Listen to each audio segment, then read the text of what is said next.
Thank you so much for joining us for today's message. We believe that God is actively working in your life, and we would love to hear about it.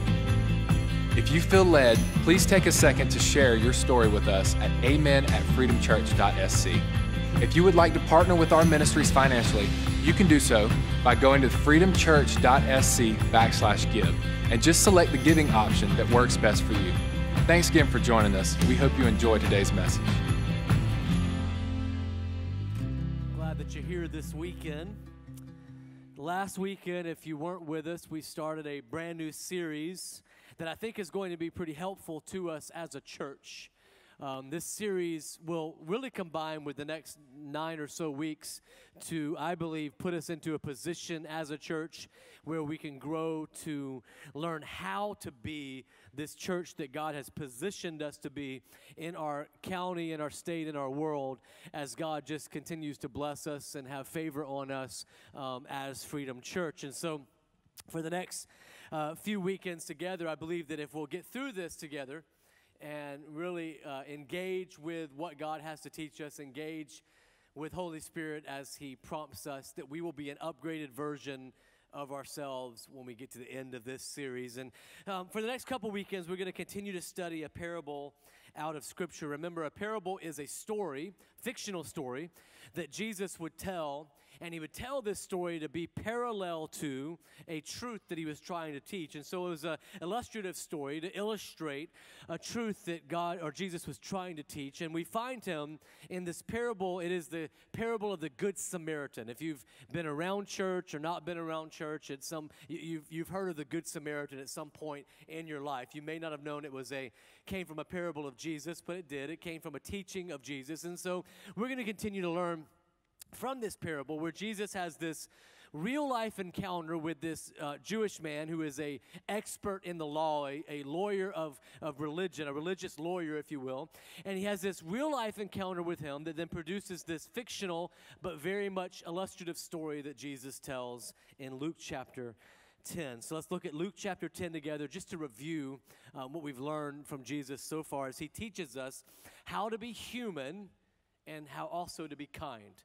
It's easy sometimes to forget to be human, and then oftentimes when we remember to be human, it's easy to, in the same breath, not to be kind. And so Jesus teaches us to be human and kind. Luke chapter 10, starting with verse 25, it says, "Teacher, what should I do to inherit eternal life?" the religious lawyer says, and Jesus replied, "Well, what does the law," you study the law, Jesus says, "what does the law of Moses say? How do you read it?" And the man answered, "You must love the Lord your God with all your heart, all your soul, all your strength, and all your mind, and love your neighbor as yourself." "Right," Jesus told him. "Do this, and you will live." Do this. And the man wanted to justify his actions, so he asked Jesus, "And who is my neighbor?" And so he asked Jesus this question, "Who do I have to love, Jesus?" And we all have asked that question at some point. We say, "Jesus, God, I want to follow you. I know what Jesus has done for me. And I know you say I've got to love everybody. But who do I have to love?" the man says. And Jesus answers the question with a story of how to neighbor rather than who is the neighbor. And so really answering the question of who is my neighbor with the answer of everyone is our neighbor. Now He says, here's how you are to love them. And Jesus continues on in verse 30. It says, Jesus replied with a story. A Jewish man was traveling from Jerusalem down to Jericho, and he was attacked by bandits. We saw last weekend as we were really looking at how do we love the lonely and the hurting in our world. And you guys know there are a lot of lonely people, there are a lot of hurting people in our world. And what we find is that oftentimes hurting people hurt people. And so being around them is difficult because people who have been hurt tend to want to hurt other people. We often find that oftentimes too when you reach out to someone who's lonely, that you find out very quickly why they're lonely. Have you ever experienced that before? You're like, oh, now I see why you don't have anybody that sits with you at lunch, because you're mean, and that's why. And so you find out that they're hurting, and they're hurting people. They're lonely, and there's a reason why. They push people away with their behavior. And Jesus reminds us in this story that we see that oftentimes our hurting and lonely neighbors are hurting and lonely because they were attacked. It says this man was attacked, and what are we to do when someone has been attacked and maybe even by no fault of their own is hurting people because they've been hurt and is lonely because they've learned to push people away? He says, be human and be kind. And it tells us about this man. It says they stripped him of his clothes, they beat him up and left him half dead beside the road. And by chance, a priest came along. But when he saw the man lying there, he crossed to the other side of the road and he passed him by. So a religious priest, a leader in the church, decides he doesn't want to help. And then a temple assistant, someone who helped the priest and was also a part of the church, walks over and looking at him there, he also passed by on the other side. Then in verse 33, Jesus says, then a despised Samaritan came along. And when he saw the man, he felt compassion for him. Everybody say despised. Now everybody say compassion. Two words that stand out to me in verse 33 are despised and compassion. Because these words don't seem to go together. I mean, when you talk about giving someone the adjective of despised, that in fact a whole nation, a whole group of people would be called despised. When you think about someone in your life that you would say, oh yeah, they are despised by so many people at our work. They are despised by so many people in my community. They're despised by everyone because they're just that kind of person. It is sort of juxtaposed then to think in the same sentence that you would ascribe to that same person the word compassion. You don't often think of these two words playing together in the same human. You would think they're despised and someone else is compassionate. But Jesus, in telling this story, is setting up something to teach us a very important lesson. And what he's setting up is this juxtaposition that there is this despised man, and yet Jesus decides in the story to make him the hero. There's this man that the audience he is talking to, and you know that Jesus, in telling a parable, would choose the perfect audience, the perfect hero, the perfect words to say everything in, the perfect scenario, so every parable is filled with the power of Jesus telling it. And yet he chose in this instance to choose this Samaritan man, who even Jesus refers to as being despised, this despised Samaritan. And he's laying out this case to teach a lesson. He's laying out this case not just to teach his audience a lesson, but I think to teach us a lesson too, because just to give you a little context here, the Samaritans hated the Jews. I mean, hated them. And the Jews hated the Samaritans. And Jesus is being very strategic with what he's doing here. Jesus is actually teaching and even picking out who the characters are in this story, because he's saying the despised one, the man you hate, the man that you've been told your whole life you were supposed to hate. The people that hate you, and you know they hate you, and you're supposed to be at odds, and you're supposed to be different, and you're supposed to do everything in a way that shows that you hate one another. These are the character of our story. And Jesus says, I want to teach you something, and that is how to love people that are different than you. In fact, how to love people you're supposed to hate. That everyone has told you you're supposed to hate. My sermon title for this weekend is, it would be easier to love you if you were just more like me. How many of you found that? If I turn to your neighbor and just ask them, say, why aren't you more like me? Why aren't you? This might cause some great marital discussion that needs to happen. Just why aren't you more like me? But to understand just a little bit more the context of this story, I want you to listen to what one commentator wrote about the relationship between the Samaritans and the Jews. The United Kingdom was divided after Solomon's death due to the foolishness of his son Rehoboam. The 10 northern tribes formed a nation known variously as Israel, Ephraim, and Samaria. In 722 BC, Samaria fell to the Assyrians, and the leading citizens were exiled and dispersed throughout the Assyrian Empire. Non-Jewish peoples were then brought into Samaria. Intermarriage resulted, and the rebels became half-breeds in the eyes of the southern kingdom of Judea. Jews comes from the term Judea. After the Jews returned from exile in Babylon, the Samaritans sought at first to participate in the rebuilding of the temple. When their offer of assistance was rejected, they sought to impede its building.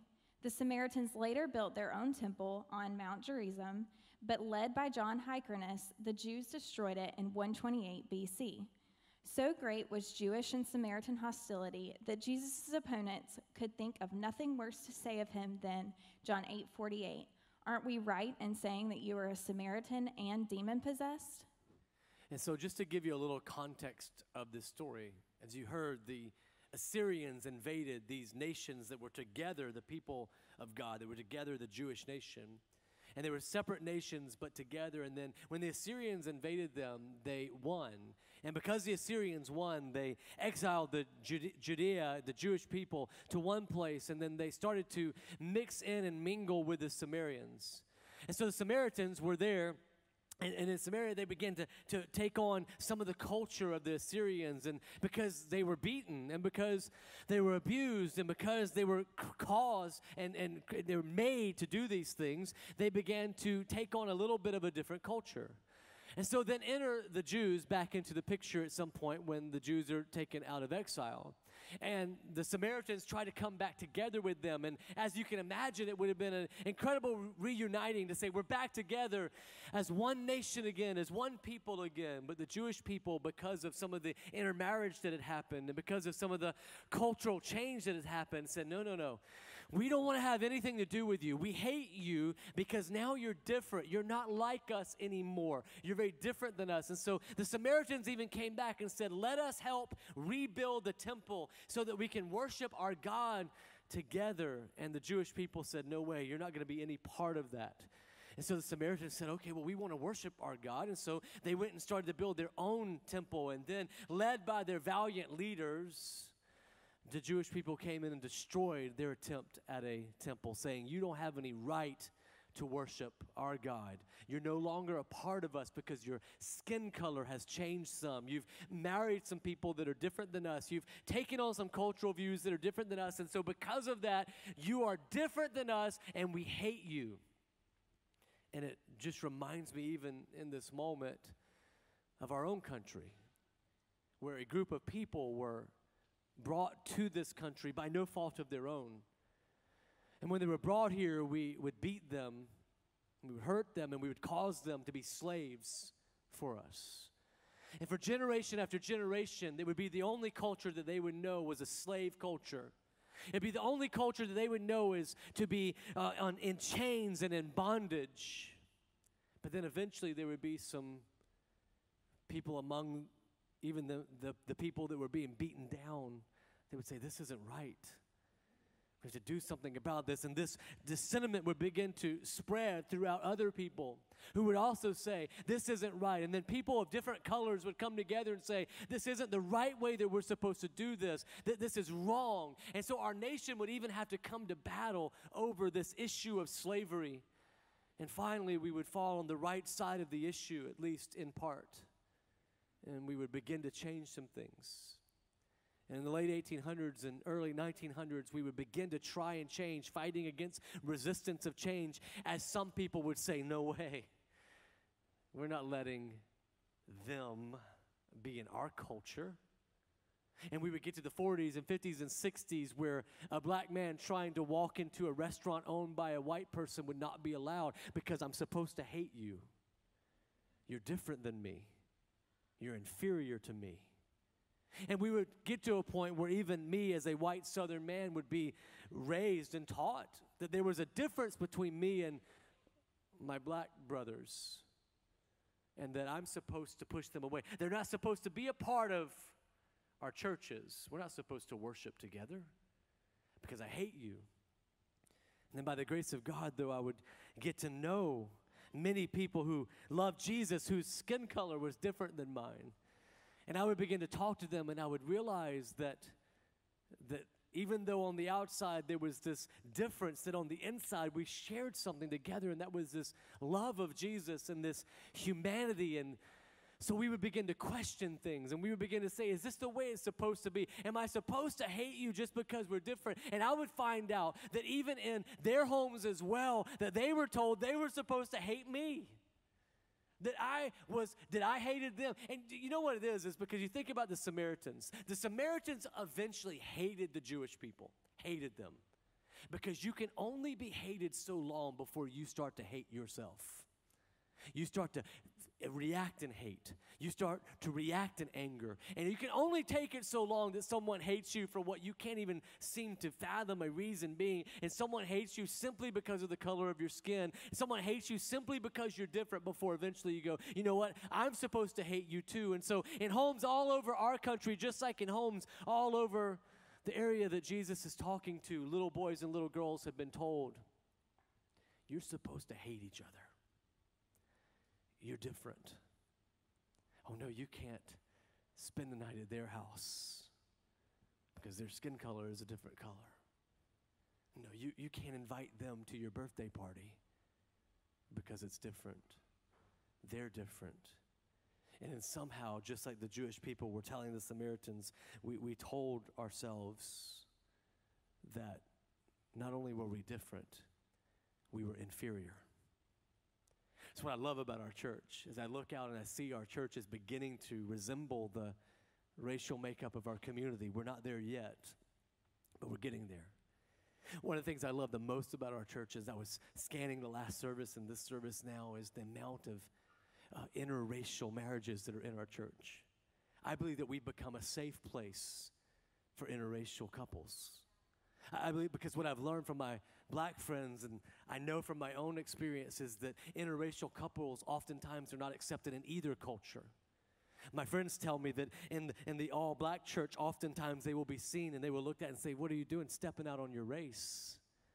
What are you doing with this? Why are you doing? And then in the white church, they're oftentimes stared at. Those of you who are interracial couples know what this is like. And see, it's easy to have a caricature of someone. It's easy to have a caricature of a race. It's easy to have a caricature of someone who's different than us and just sort of paint this caricature, and we hate the caricature, right? I hate people who are different skin color than me, or I hate people who vote a different party than I vote, or I hate people who pull for The Ohio State University. Whatever it is for you that causes you to have a caricature of someone in your life. And you just go, I know I'm supposed to hate them. And from what I learned from friends and from asking the right questions is something that I'll never experience is that I'll never walk into a church with my wife and for people to stare at me with judgmental eyes. I'll never walk into a restaurant that is a predominantly white restaurant and have people look at me with a look that says, why are you here? I'll never have to sit down with my sons and tell them most police officers are very kind. Most are amazing servants of our community. But please be careful. Please be careful. When you get pulled, my friends tell me that they had to tell their sons, please just raise your hands in the air. Just let them know that it's safe, because it only takes one bad to make a difference. I'll never have to do that. And so we paint these caricatures, and Jesus is exposing the caricature, this false image of who they're supposed to hate. This false image that if someone is different than you, you are supposed to hate them. And he uses these words, despised and compassionate, to describe this Samaritan man, because he's rattling the chain just a little bit of the Jewish people. When he said the despised Samaritan, they were with him. Yeah, the despised Samaritan.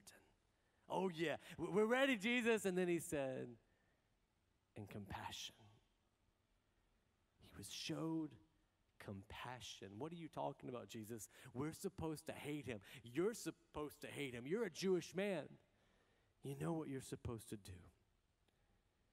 But we paint caricatures of the people we're supposed to hate. See, I grew up in a home where for most of my life, I was just told that you vote Republican. That's just what I was told. Like, that's what you do in our family. Some of you grew up in homes where you can't imagine voting for a Republican. It makes your skin crawl just a little bit to think of that. And what happens in life is God is so kind to us and he's so amazing. One of my best friends in life and wisest counsel now has never voted for a Republican in his life. I don't believe so. I mean, I'm pretty sure he hasn't. And I get counsel from this person. We talk a lot. And I love talking to them because it's broken up my whole caricature of what someone who may have voted differently than my family in their life has. And it's made me even question the whole voting a certain way just for a certain reason. It's made me go, wait a minute. Are there reasons why being different is okay sometimes? See, it's easy to hate a caricature. It's easy to hate someone and go, everybody who's ever had an abortion is awful and horrible, and just you need to scream at them and tell them how wrong they are. Until you meet someone who has a life of pain, regret, and has walked through having an abortion. And it doesn't make the action any less sin, but it's difficult to scream at someone when you actually know them. See, this is what Jesus teaches us as he's breaking this up. Look, we live in a world of enemies and divisions based on caricatures that we paint of one another. And Jesus says, I'm going to break that up. Because he goes to the religious leader, and when he's talking to him, Jesus asks him at the end of the story, so the religious man passes by, the other religious man passes by, then the despised Samaritan shows compassion, and Jesus says at the end of the story, he says, now, which of these three would you say was a neighbor to the man who was attacked by bandits? And Jesus asked him, and then the man replied, the one who showed mercy. Through gritted teeth, the one who showed mercy. He knew what the answer was. He knew what he had to say, but we're talking about a despised Samaritan here. Do you notice he can't even say the term Samaritan? The Samaritan, for all intents and purposes, his name for this story. The man can't even say his name. He just goes, it's the one who showed mercy. Jesus, I'm not going to say what it was. I hate him so much, I can't even say his name. And here's what I just want to ask us as a church. As we're looking at our society, which is crumbling apart before us because of our division and our differences, what if before I started picking and choosing what I think is sin in your life, what if before I start yelling at you for what I think you do differently, what if before I have to scream at you and make my point, what if I just simply said, hey, what's your name? What if before I said, hey, you're wrong, and you're an idiot, and you shouldn't vote this way, and you shouldn't do this way, and you shouldn't do anything in your life that you do and just throw up on Facebook. What if before I did that, I actually knew their story? What if before I judged someone because their child has had to go into rehab, and I said to myself, well, my son would never go into rehab. My son knows better than do anything like that. I actually took the time to learn that it was an injury that caused him to start taking the pills, but then when they didn't help the pain, he took more and more. But before long, those pills didn't do enough, and he had to get other pills and other substances and other things, and now his life is a wreck, but it was no fault of his own. What if before I judged the person who's gone through a couple of divorces and thought, what are they doing? So different than me. I would never. Divorce is off the table in my home. What if I learned that for some reason she just has a leaning towards men who are angry and violent, and that every man she's ever tried to love has beaten her and hurt her and left her? And she didn't want to be divorced. She never bought the white dress thinking she would be divorced.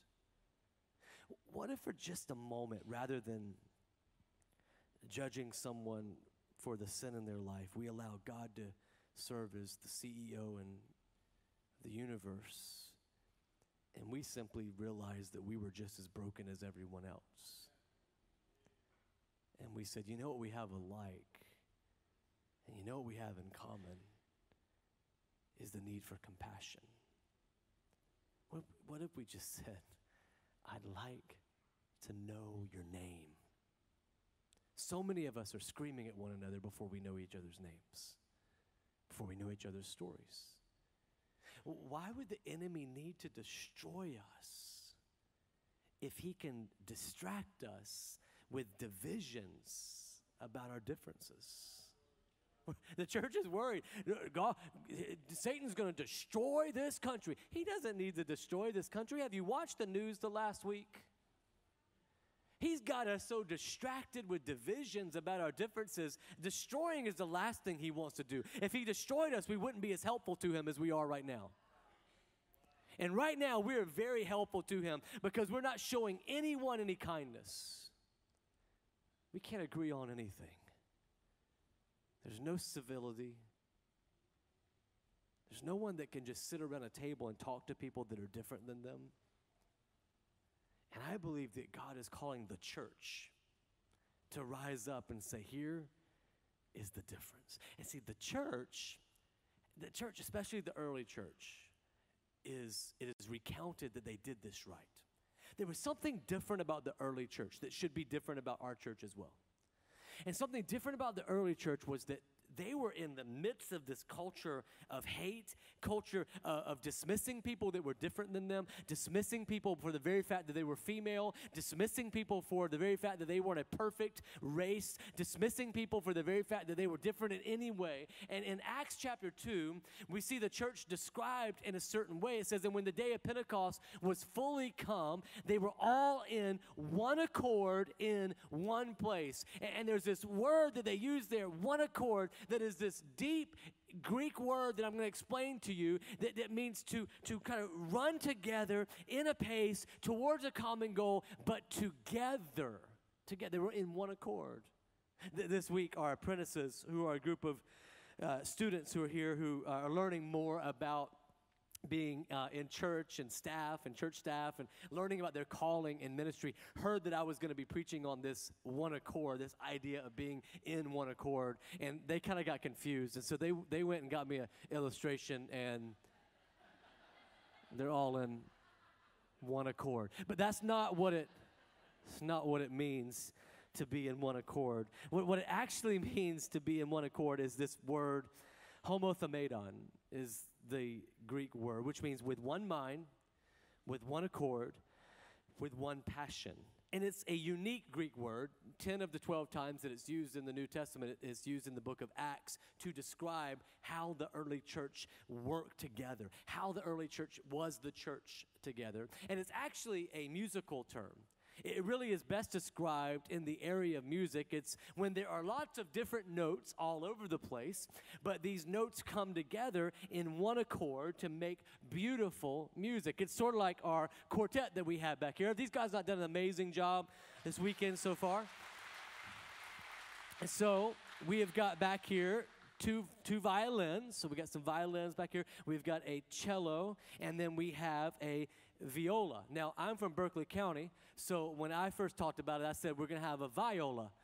But I heard kind of like, you going to come play that viola over here? You know, that kind of deal. And it's not a viola. It's a viola. So if you've been saying viola, correct that, and you'll be better because of it. And so, but what I found out just by asking some questions and talking to these ladies some is that these instruments, though very much alike in some ways, just as we as humans are very much alike in so many ways, are also very different.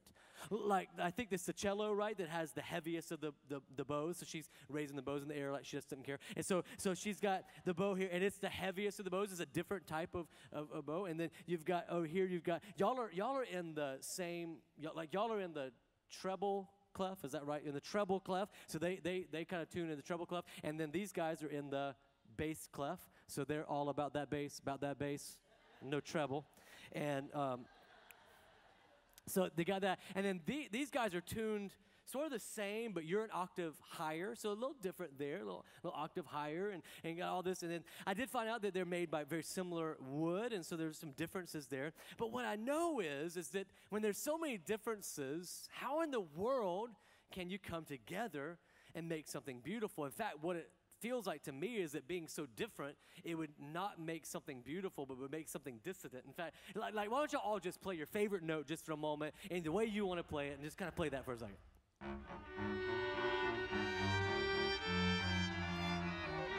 All right, that's enough of that.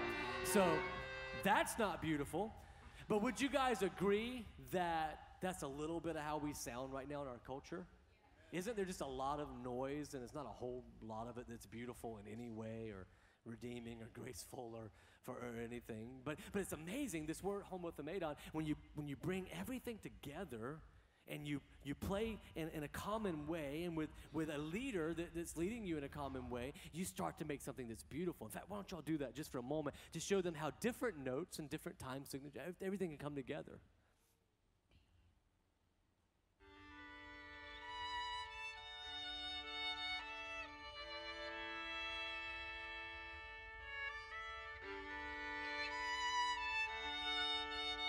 Now see, that's beautiful, right? And it comes together, yeah? Homothamedon. We are with one mind. We're with a number of notes sounded, which are different, but they harmonize in pitch and tone to make beautiful, beautiful music. Would you guys thank our quartet one more time? They'll be back for worship as well.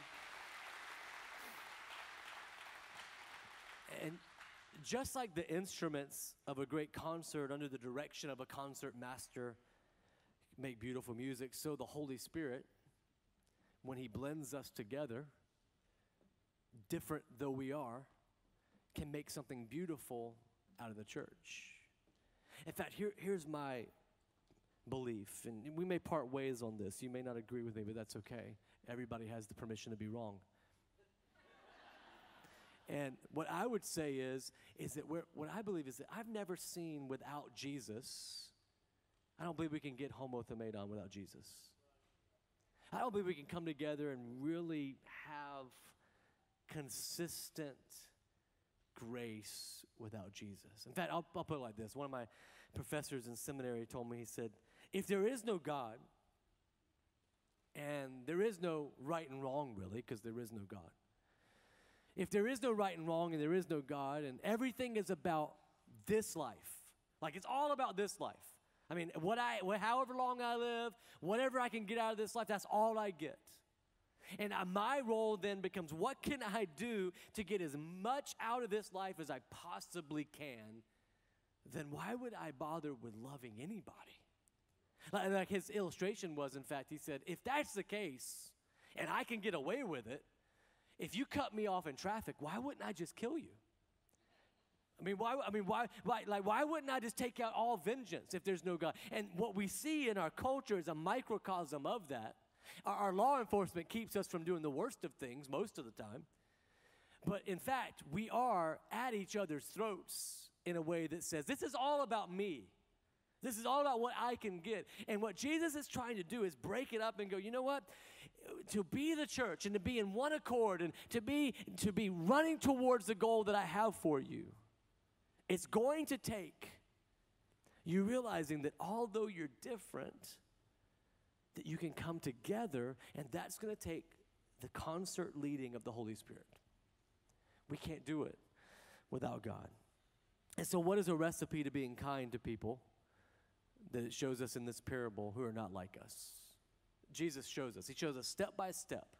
The first thing is, it says in verse 34, then the Good Samaritan going over to him. He runs towards the mess. He sees the mess, and you want to be compassionate? The one thing that we know we can share, the one thing that we can have together is as different as we are, we can together go, but we can all be compassionate. He says, here's what you do. You run towards the mess. The Samaritan man has compassion on the injured Jew. And then it says the Samaritan soothed his wounds with olive oil and wine and bandaged them. We soothe wounds rather than finding knives to fight. Don't you see that we do that? We're like, where is the next knife I can fight with? Where's the next thing I can say to them? Where's the next? And the Samaritan goes, I'm just going to soothe your wounds. He binds his wounds and treats them with wine and oil of his own possessions that he has there. And see, what I see in my own life is when your energy is being spent on helping and healing, there is no energy left to hurt. When we're spending our time going, who can I help? How can I help them? Who can I help come to healing? And you know what? If they don't want me to help them and they don't want me to be a part of their life, that's okay. I'll go find someone else to help. I'll go find someone else to be a part of their healing. If we'll look for places to help and to heal, we won't have time to worry about needing to hurt. And yet, we don't do that sometimes, do we? And Jesus says that's the thing that we've got to do. Then he says, he put the man on his own donkey, and took him to an inn where he took care of him. The next day, he handed the innkeeper 2 silver coins, telling him, take care of this man. If his bill runs higher than this, I'll pay you the next time I'm here. What do we see in this? Jesus says, this man gave generously of his time, of his talent, and of his treasure. He took his donkey and he put the man on it. He used his wine and his oil. He used his money to get him a room. He actually used his reputation because he said, you take care of this man and my reputation precedes me. I will be good for this. If I come back and he stays longer, it's on me. You keep him as long as you need to keep him. And this man was trusted enough that the innkeeper said, that sounds great, because your reputation is something that you can give to someone to help them in their healing as well. And so he gives him his influence, he gives him his reputation, and he goes as far as he can go. And then Jesus ends the story with another question to get to the heart of the matter. He says, now which of these 3 would you say was a neighbor to the man who was attacked by bandits? Who would you say is the neighbor? And you know what I think Jesus is saying? The one who had compassion, the one who was willing to look past his differences, the one who looked for opportunities to serve those who were different.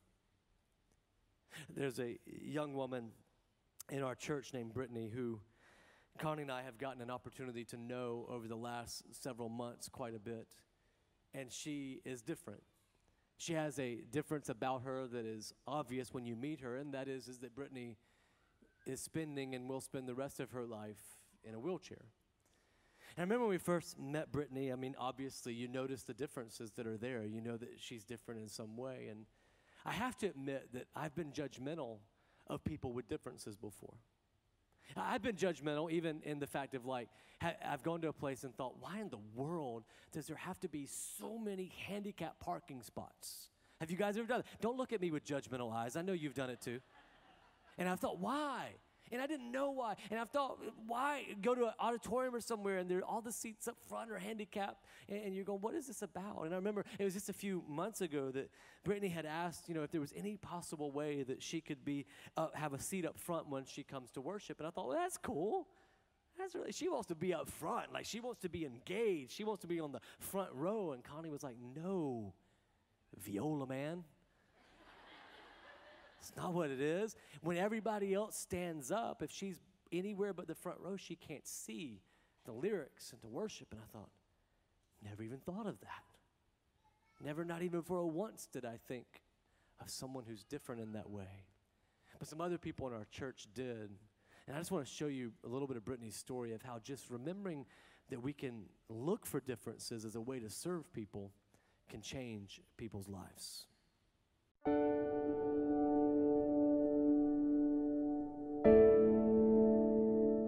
In 2007, I got in a car accident 2 days before my senior year, and the car flipped 3.5 times into a ditch. I was partially ejected through the sunroof, and I broke T7 and 8 in my back, which means I have a spinal cord injury, so from here down, I don't have any feeling or movement. I kept seeing people post on Facebook about freedom, and when I heard about the kids program, that's basically what sold me.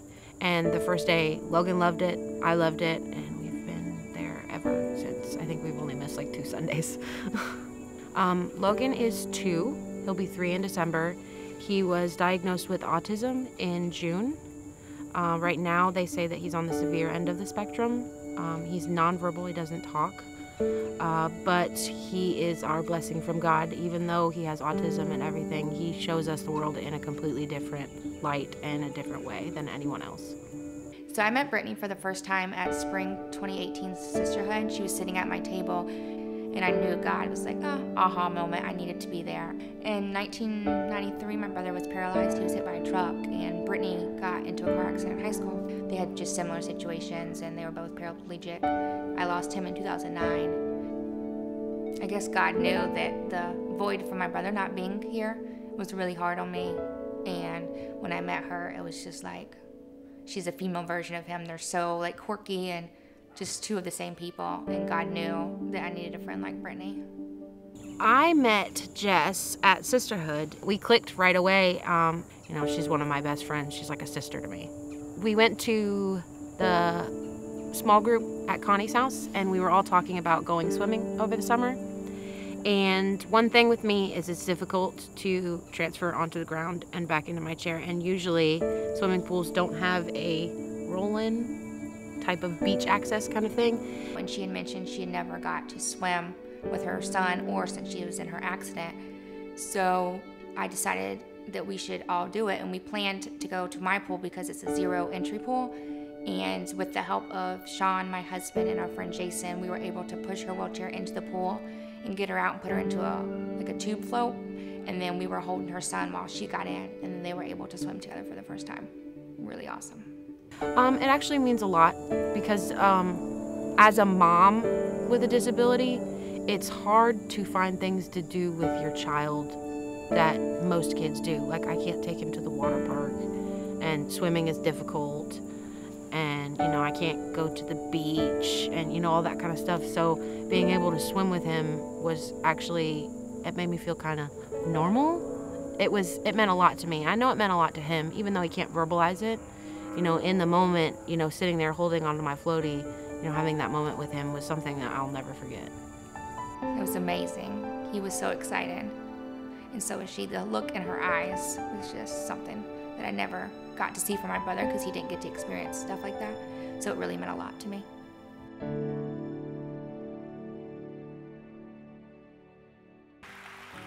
I think we can't underestimate the power of being human and being kind.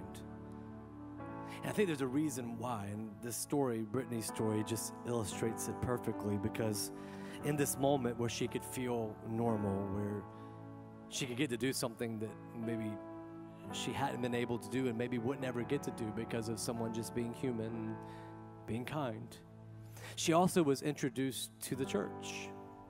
She was introduced to what the church does and how the church reacts to things and how we live. And she was introduced to the sign that we have when you walk into our church, that she was welcome home. And it began to feel like home. And because of that, not only did Brittany get a chance to swim in water with her son, but also just a few months later, she would be able to be baptized right here at Freedom Church, because she would put her faith into Jesus.